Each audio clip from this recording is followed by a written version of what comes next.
Hello there, Pursuing Freedom friends. This is Erin Bradley, your host. And if it's your first time here on the show, welcome aboard. I've got a great show in store for you with my friend Alice Chen. If you've been listening for a while, this is a new topic, something we've never discussed here on the podcast, and something I'm really excited about nerding out with Alice about. And I'll let her share her whole backstory. But Alice is basically a rock star. She is a serial entrepreneur. She's an investor. She's currently the general partner of a private equity fund. And she'll share a little bit more about that background. But what's really cool is how it's led her in the last 6 months to a year to become obsessed with learning more about this AI revolution and how AI can radically simplify and streamline your business. And so as she went down the rabbit hole in her own life and business and saw how ChatGPT and AI was able to basically replace assistants, virtual assistants, analysts, all kinds of things, she then started coaching other business owners on how to do it. And it's funny because just this morning, inside of our coaching community, the collective, I often bring guest coaches and speakers and trainers and service providers. And we actually had somebody on the call this morning talking about this very topic. Like, are you using AI in your real estate or mortgage business? And if you're like me, maybe your eyes are glazing over already because it's overwhelming for you, which it is for me too. But the more I'm learning, the more my mind is blown. And I think that's what is going to happen here today. I think your mind is going to be blown. And you're probably going to want to call Alice as soon as we're done with this conversation here because I've been talking to her for 5 minutes about what she's been up to, and I'm already thinking I need to hire you, Alice, because I said to her before, your brain is filled with information mine might not ever comprehend, but I understand the importance of it. So I love having you on the show here today, Alice. I so appreciate you taking the time, and thank you for being here with us today. Yeah, and thank you for inviting me. Thank you, Erin. A Yeah, pleasure. this is going to be fun. So, Alice, we always start from the beginning. Give us a little bit about the backstory, how you got into the industry you're in, what your role is that you're playing right now in the industry, and then we'll kind of move our way into this discussion around how AI has started to change your life and business and how we both believe it can change the lives and business of every single person listening here. Okay, awesome. Yeah, so I've done quite a few different things and interesting things. So where do I begin? So I began as a corporate lawyer in Vancouver, Canada. So that's where I'm from, although now I'm based in the San Francisco Bay Area. And I, was a junior lawyer drafting securities documents, fund offerings, and doing mergers and acquisitions. So that was very good training. I did that for 3 years, but I have always been very entrepreneurial. So I have always felt this calling to do something in business. And so I realized after 3 years at a major national law firm that I didn't want to continue to be a lawyer forever. So it was very much like an episode from the TV show Suits. So I was exactly living the life of one of those junior lawyers doing due diligence and drafting documents until quite late. And sometimes when the deal comes, it's 30 days, 45 days every day, working every day, long hours.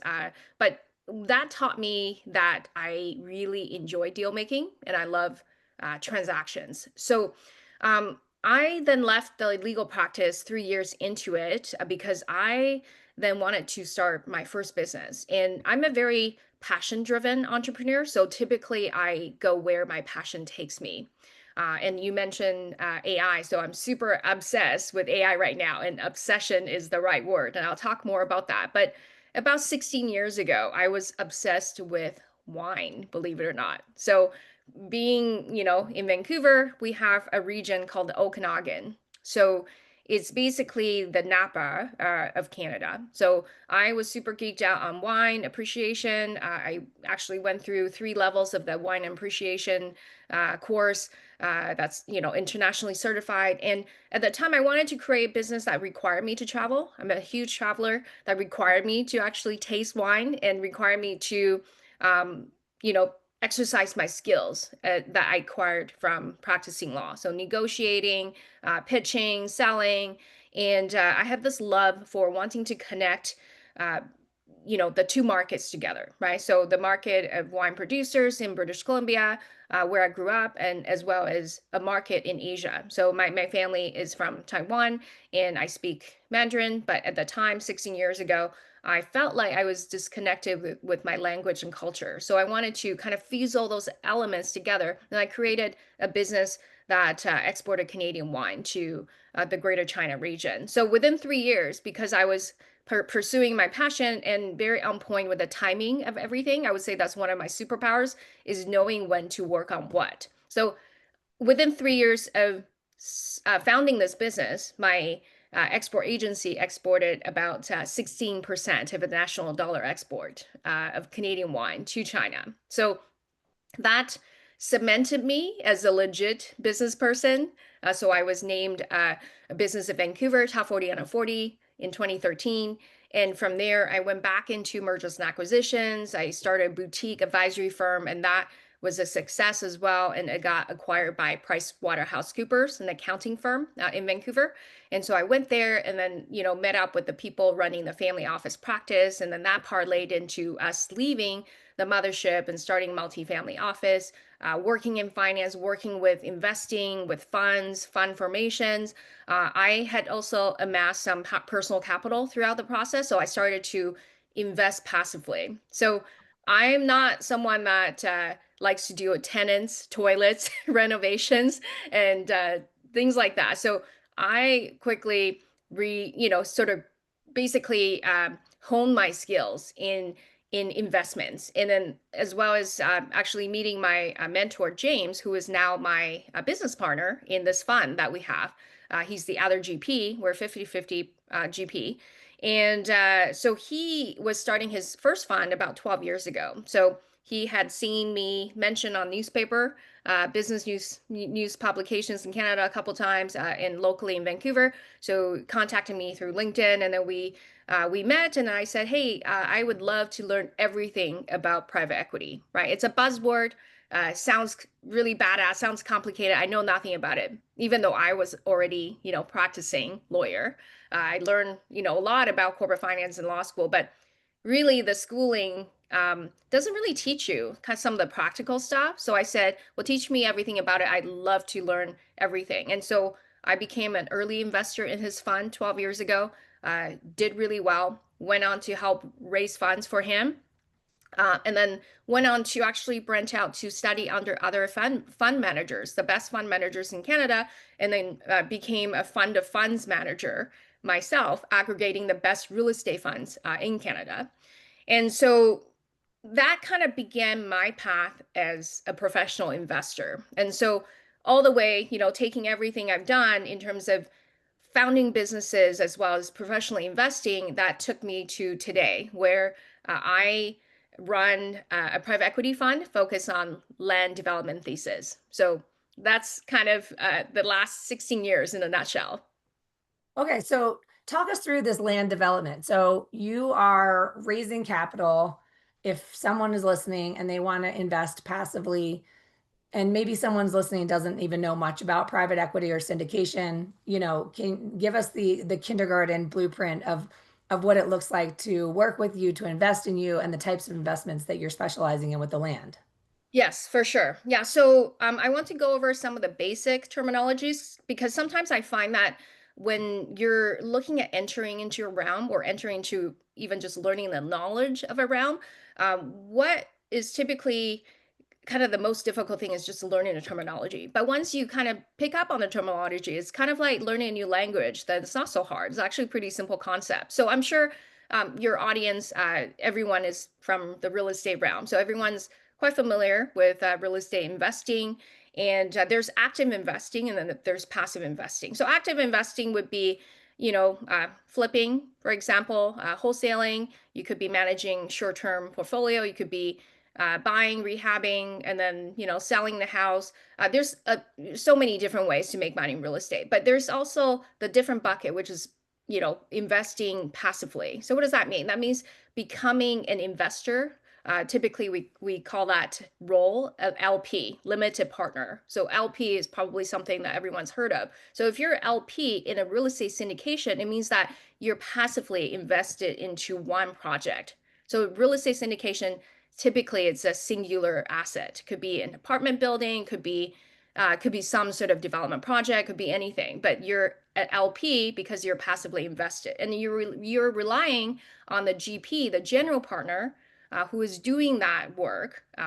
So that person or that group of people would be actively managing the syndication. So if you're LP, you're passive. If you're GP, you're active.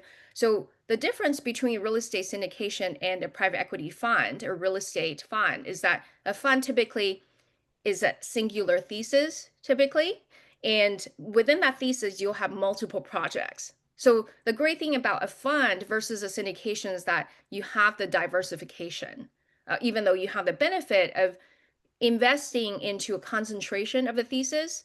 Of course, you have to understand the thesis and gain confidence in that thesis that you're investing in. But as an LP, I think it's great because you get the diversification and you get the GP's expertise. So for our fund, we come from Canada and we're finance people. So we look at everything under the sun without emotional attachment, right? So for us, it's looking at numbers first, looking at the market, looking at the economic cycle. So we actually took the time, we took about 3 years to study what is really happening in the US real estate private equity space and what would be a good thesis to focus our attention on for the next 5, 10 years.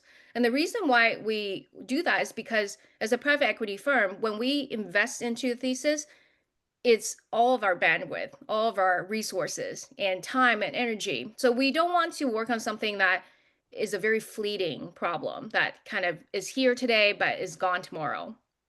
So we want to focus on a problem that's also big enough so that we can continuously work on solving the problem by deploying capital into the solution of a situation, right? So in our case, we looked at everything, but we eventually decided on land development because we realized, well, number one, I don't know if the audience knows this, but we have a 4.8 million single family house deficit in the United States. Well, why, such a large number? It's actually pent up demand from the 2010 financial crisis. So we have been in a systematic pattern of underbuilding in single family homes.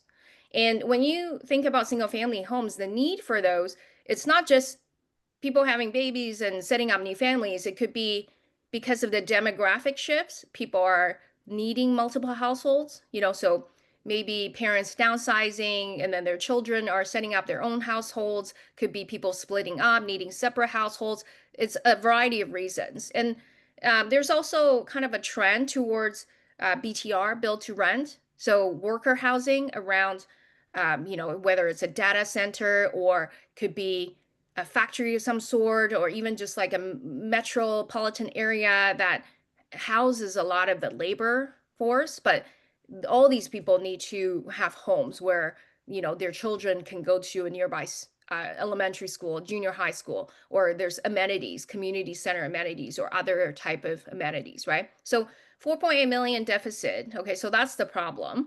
And how do we solve that problem? Well, in order to do vertical construction of houses, so you need to have buildable pads, you need to have finished lots. So the public companies that are America's number 1 to number 5 home builders, these are companies like D.R. Horton, annual revenue $35 billion. There's Lennar, there's Pulte, there's Toll Brothers. A bunch of these companies are actually public companies.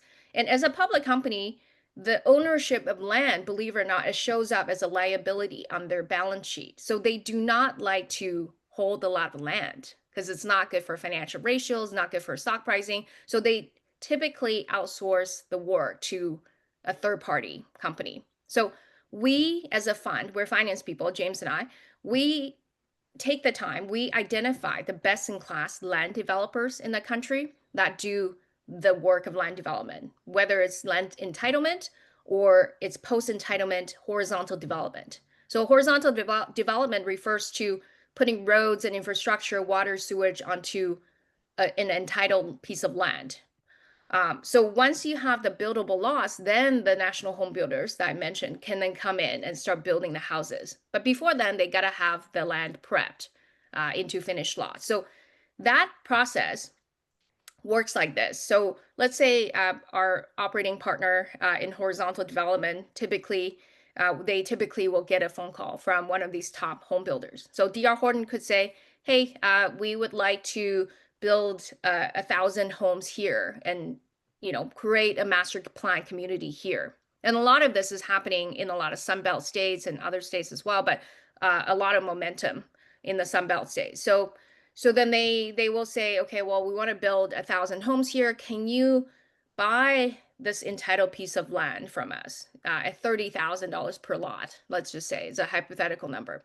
But once you've done your horizontal development within 2 years, we're going to buy it back from you at $70,000 per lot. And we will enter into a contract with a national home builder. So on day one, we have an exit built in and papered and contracted. So before our horizontal development partner does anything, they know how they're going to get out, who they're going to exit to, and at what kind of profit margin. So you just have to focus on execution at that point. Awesome. And then for investors who think this sounds like a great investment from a passive perspective, which I love passive investing because we got really burned out on active investing. I mean, we bought and sold. Bought so many homes. We did the Burr method. We did house hacking. Yes. We did short term rentals, long term rentals, and finally started looking at passive investing. And it's so nice to be able to invest in vehicles that bring the returns consistently, and then we don't have to do a thing. It's just like Exactly. like mailbox money basically, Yeah. and then we have access to the appreciation of the investment as well. So what does it look like for an investor? I mean, do you guys have minimum investments? Do you have and preferred returns? Like, does it vary depending on the investment? Maybe we don't need to get that granular and we can just have people contact you if they want to learn more. But if there's anything additional to share, just from the perspective Yeah, of being an yeah, for investor. sure. So, yeah, great question. So, we work with accredited investors, and the minimum's 100,000. We do have two classes of investments. So, one class would be anything up to 500,000, and then that's class B, and then class A would be anything above 500,000. So, for any investor though, our preferred return is 12%. So, when you see Wow. preferred return, yeah, in a fund, what does that mean? That means that unless we deliver at least 12% to you per year, the GPs make nothing. Like I will make zero if I can't even deliver 12%. But we, of course, expect to deliver way beyond that. So then what happens after preferred return is that we have a split, what's called a split with the GP. So the profit split is, for people that invest up to 500,000, we have a 60-40 split. And then Wow. so it's the preferred return plus whatever's remaining, then 60% to the investor, 40% to us. And then for the people that invest 500,000 and above, we then have a 70-30 split. So altogether, we're looking at a targeted annualized return of 25% to 27%. And that means that if you invest 100,000 with us, when we exit the project, you will get back, depending on how long the project is, you can get back roughly like 1.58 to 1.8, depending on which class the amount. So it's a very good way to actually quickly multiply your investable asset base. And I'm a big fan of passive investing. I continue to hold LP positions in multiple funds, in addition to my own, of course. And I'm just such a big fan because there's also two types. So there's a type where you just get a drip, like you want to have that instant income, right? So whether it's quarterly distribution or monthly distribution, you want to get a drip, or there's another type where you don't get the instant drip, but you're accelerating the growth of your capital. So we belong to that second bucket. But it's a great way to actually multiply and very quickly, you could hit like 2x, close to 2x kind of return on your money. Incredible. I love this. So, talk us through how this has led to this obsession you now have with AI. Like, where did AI come in, and then now your passion for helping others implement AI into their business. It's so fun to hear your story and the way that you kind of follow the breadcrumbs, and I also love the fact that I didn't mention this earlier, but I love the fact that you're about to take off for 3 weeks and go on yoga retreats all over the world and go to Finland, because you're not just here being like a workaholic and a slave to the hustle culture. You're actually building a life through the strategies and the businesses that you've built that give you the freedom to travel when you want and to live your best life, which is a huge reason why I have you on the Pursuing Freedom podcast, because that's what we're about here. Like the goal is to build a life you don't need a vacation from. So, yeah, talk us through how this has led to this new chapter that you're exploring now. Yes. So I've always been pretty obsessed with high performance habits and biohacking, and which is why I'm going to Finland to do a sauna wellness retreat where we do sauna, a different type of sauna every day for 10 days. And then after that, a yoga retreat in Northern Europe, Northern UK. And I'm very grateful for the ability to do that because, well, one, I have invested passively. I have succeeded in my active businesses where it gave me the capital to invest passively so that I have passive income, which I then, also parlay like some of the AI stuff that I'm implementing for my own business and for, helping other people in similar businesses operate, like improve their operational efficiency so that they can pursue that life of freedom. So I will say that I'm actually not the earliest adopter of AI. So I'm not a technical person. I don't have a coding background. I actually was very spoiled. I've always had an assistant. So since the age of 25, since I started working as a lawyer, I have always had a full-time assistant. And this would be like an assistant sitting in the same office space.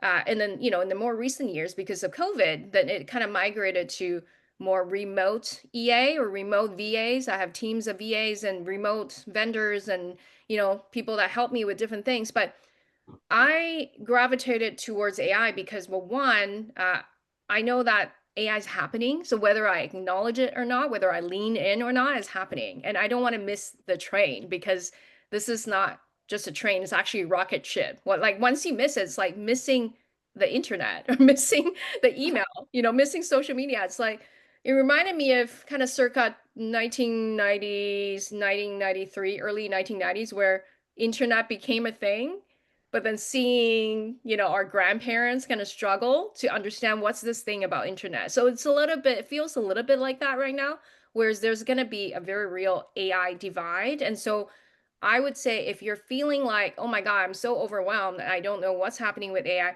don't panic. Like I'm not the first one to have logged on to ChatGPT 3.0 when it first came out 2.5 years ago. I actually, in fact, only started to really work with GPT, and GPT is just one of the many tools. There's Claude, there's Perplexity, there's probably like 20 different tools that are in my arsenal today that I use, to help me be a superhuman, So and then it's an ongoing thing. You always get better. So I would say about 10 months ago, 11 months ago, almost a year ago, I we were setting up for our fund, right? So, I, of course, was driving the formation of our investor deck. So typically, in my experience from before, typically that would take a couple weeks because you need to work with kind of an early, like a first year, second year investment banking or private equity analyst type young person. And then I would say, okay, this slide is about this. Okay, we need to have pull these type of research, and then we got to chart that on Excel, and then visualize that, and do this and do that. And the whole thing is very tedious. It's very painful. It takes about 3 weeks. So last year, just, well, one, out of curiosity, because I've been hearing about how great GPT was, and two, because we're a new fund. So we don't have an analyst that's paid 150K a year to help me do that. I had to do a lot of that myself. So I said, well, what if I actually just try to use GPT as a co-pilot? And to my surprise, something that would have taken 3 weeks, I got it done in 3 days. And so it blew my mind. And so that I would say would be my first introduction into actually using AI as my co-pilot, as my team member in the workflow. And so ever since I have operationalized or created, custom GPTs for repurposing my podcast materials into LinkedIn posting, into email sequence, into, other type of social media stuff. I've used it to audit my personal productivity, like my scheduling. I've used it to create responses, like customized responses, invites to webinars and events. I was just chatting with you before we got on the podcast that I yesterday I created a super negotiator custom GPT fusing the teachings of Chris Voss, the FBI negotiator, author of Never Split Anything, and Oren Clough, someone I train with personally and work with personally, who is the author of Pitch Anything and Flip the Script. These are like my favorite books on pitching and fundraising. I fused them together, create a custom GPT, but in my voice, train it on how I talk about stuff. And then now I have a custom GPT that I can, whenever I have find myself in a situation where I need to pitch something or negotiate something very difficult, I would just type in a context, and it gives me a suggestive framework of how to go about it and tactical things I can do. So I was sharing with you Sunday, I sent someone an email about something, and then I got ghosted. So I didn't hear from this person for many days. So what to do? And so that led me to creating this custom GPT. And then this morning, I decided to try it out. So I typed in, okay, well, I wanted to hear back from Scott about how he feels about this and that proposition. And then I haven't heard from him. What should I do now? So it gave me a very concise email script about how to do it using the teachings of these two authors. I used it, sent this person this email suggested by my super negotiator GPT. I got a reply within 5 minutes. So from being ghosted for 4 days to getting a reply within 5 minutes. You tell me. I think it's amazing. Yeah.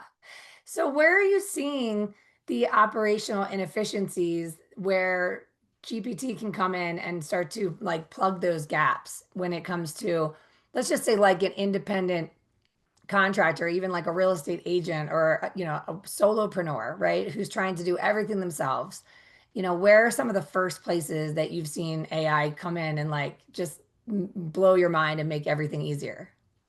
Yeah, so, I just started to, stand up this AI agency to help legacy industry business leaders. So these would be people in finance, in real estate, whether it's active or passive, to help look at how they could use AI, right? So for the next couple months, because I'm still doing market research, I'm very happy to talk to anyone and offer this free audit and just have a chat because I'm super geeked out on this and it's fun for me.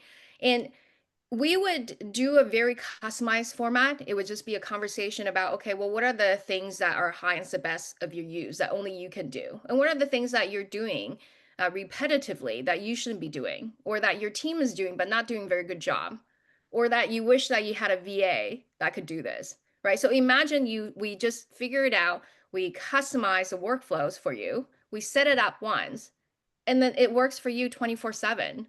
So while you sleep and it's so much dopamine hit whenever I press the button of output. I put in my input and I'm just like, wow, watching the output from AI. It's the most amazing thing. So yeah, so right now, I welcome a chat. If you want to get in contact, you can come to my website. It's alicechencompanies.com. That has a little bit more of my background. And or you can email me. I will make sure that Aaron has my email address somewhere, in the caption, so that you really welcome this chat right now because I'm super geeked out. And if you want to chat about, high performance habits and auditing your productivity, or even creating something that clones your personal development coach, or if Aaron, you want to offer your coaching mastermind, the Aaron AI. Like if we want to clone you as a knowledge source, kind of like Tony Robbins has done, like it could easily be done. So cool. I love it. This is like the day that I'm starting to open my mind, I think, because between you and the guest we had inside of our coaching community this morning, my wheels are turning. And it's like one of those things, like I love how you use the analogy of the internet because it's just you don't know what you don't know. And then it just, completely changed our world, which we all know is happening, right? And so I feel like one of the old people that's like, oh, I'm not gonna need that. It's like, yeah, you do, and you're crazy if you don't. You know what I mean? So I'm excited to see where this goes, and I want to be one of your guinea pigs. I'm sure we could find some holes in my in my Yes, let's inefficiencies. do it. Yes. So where besides the website, where else can folks find you, follow you, get a hold of you? Yeah, I'll just make sure to send you my email address, which is achen, ACHEN, at phcfunds.com. That's Pender Hastings Capital Funds.com. That's our funds website as well, if you want to take a look. Or I will put in my LinkedIn, Yeah, we'll URL. put it all in the show notes. We'll drop everything in the show notes. So yeah, thank you so much. I love like listening to you and your brain and your brilliance. It's really cool to hang around geniuses like you. And I love Thank getting you. to know you better. So thank you for being here today, Alice. Yeah, thank you. That was fun. Yeah, thank you for inviting me. And to all my friends out there, if your mind was blown, make sure you reach out to Alice and let her know, or send me a DM on Instagram at Pursuing Freedom Official if there's some takeaway that you had. And if you are curious to get connected, I also love hearing from you and hopping on a call and making sure that I continue to connect you to all the resources you need on your wealth building journey so that you can go and continue to build a life you don't need a vacation from. Because if you're listening, you do not need to settle. You do not need to play small. The world is our oyster, it is limitless. There are so many incredible people in my community, in my tribe, that are bringing this value here on the podcast. And I just am obsessed with being the connector and the creator of community because I love seeing the minds expand and then our lives and our worlds expand as we continue to connect and bring value to one another. So, as always, I love you. I appreciate you. We'll see you next time.